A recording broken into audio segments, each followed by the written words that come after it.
Hey everyone, it's Paula Yu with the Watershed Project. I hope you're well.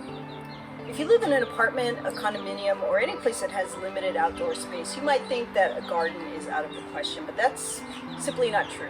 A lot of plants, including tomatoes, peppers, eggplant, even beans, grow perfectly well in containers.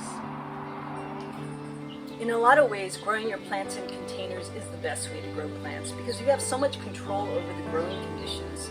You can move your pots around to get the light exposure just right. You can keep a close eye on the water that your plants are getting.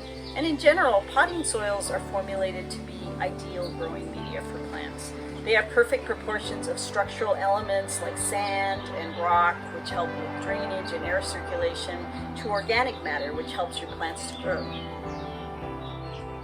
I'm going to plant this tomato plant in this pot, and you might be thinking this pot is way too big for this small tomato plant, but I'm thinking of this plant's feature. I want it to have plenty of room for its roots to develop and produce a big plant, which is going to produce tons of tomatoes for me.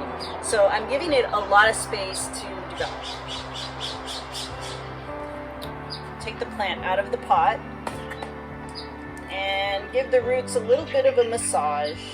This doesn't harm the roots. In fact, it kind of wakes them up and tells them it's time to start growing. Get it situated in the pot and firm it down. And before I water this in, I'm going to put a tomato cage over the plant to provide support for it throughout the growing season.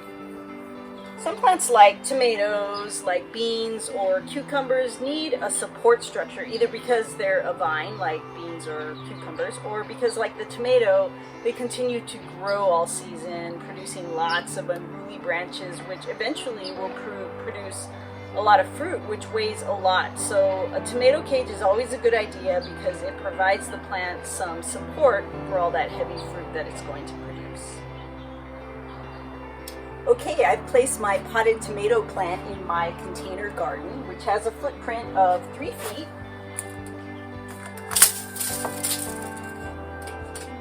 by 3 feet. So it doesn't take up a lot of space, and in this container garden I've got a dwarf lemon tree, a couple of peppers, some herbs, and soon a very large tomato that's going to produce tons of fruit. So you don't need a lot of space to have a really productive garden. If you have a balcony or a small patio, that is more than enough space to have a productive garden this summer.